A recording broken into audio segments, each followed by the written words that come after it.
こん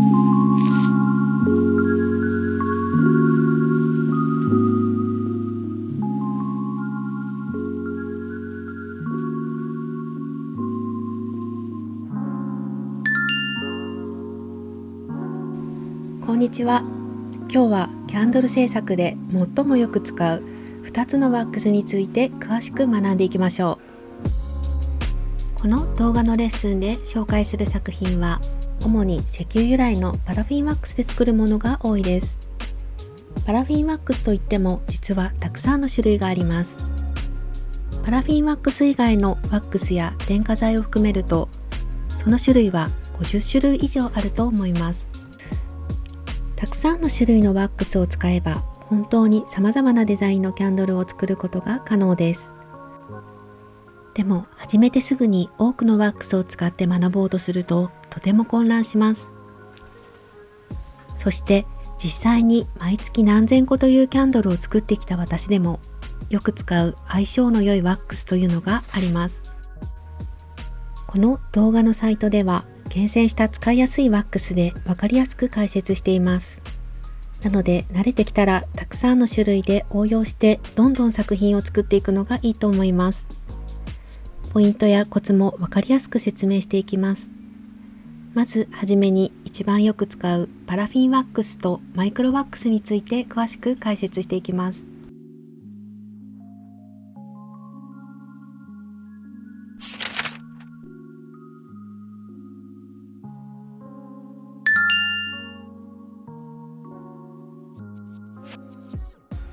キャンドル制作に使う主なワックスは石油からできたワックスです。石油ワックスの歴史は新しく、1809年にドイツ人によって石油中より初めて抽出されました。キャンドルでよく使うワックスは石油から生成されています。石油を生成する段階で大きく分けて2つに大別されます。図を使って説明してみます。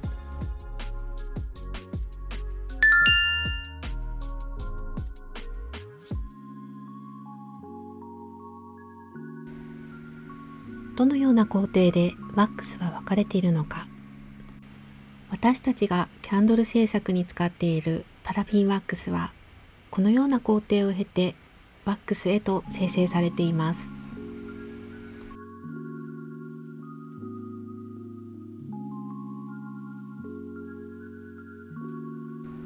パラフィンワックスとは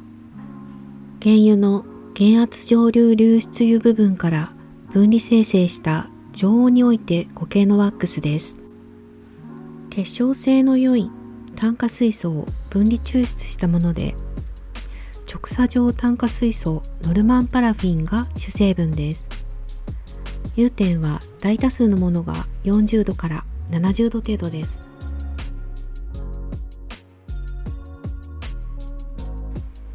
マイクロクリスタンワックスとは、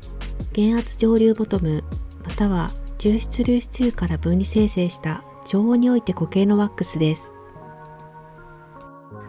構成している炭化水素は分岐炭化水素イソパラフィンや飽和環状炭化水素シクロパラフィンが多くなります。このためパラフィンワックスと比較して結晶が小さくなります。また分子量も大きく、そのため融点も60度から90度と高くなります。また溶融粘度も高くなります。だけど初めてワックスを扱う人にはこの説明だと分かりにくいですよね。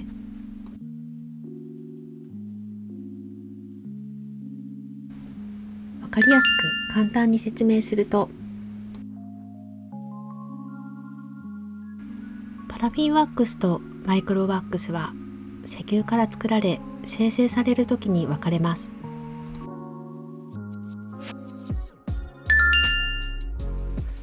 大雑把に説明すると、パラフィンワックスは油の上のサラサラとしている部分、マイクロワックスは下に沈んだドロドロとした部分です。実際に溶かしてみるとわかるのですが、マイクロワックスの方がドロドロとしてとてもベタベタします。それに対してパラフィンワックスはお湯のようにサラサラとしています。この2種類のワックスはキャンドルの製作でとてもよく使うワックスですが、性質や融点など様々な点で異なるワックスです。ワックスの特徴を理解して使うことで技法を理解しやすくなります。ちなみに融点とは、ワックスが溶ける温度、固体が液体に変わる温度です。ワックスの溶ける温度を表す際によく使います。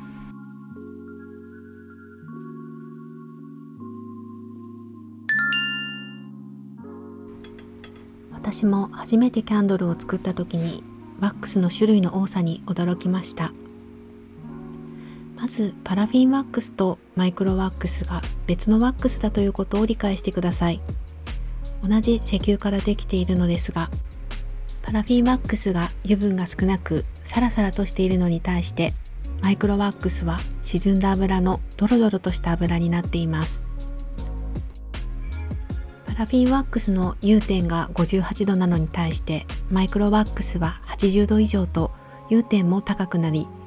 ワックスとしての性質がかなり違ってきます。この2つのワックスはこれからのレッスンでたくさん使っていきます。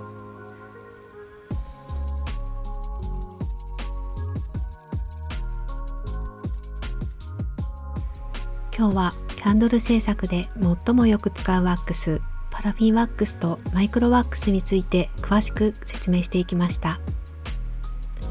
少し理解はできましたか？これからたくさん製作していく上で、どんどん特徴を知り慣れていくと思います。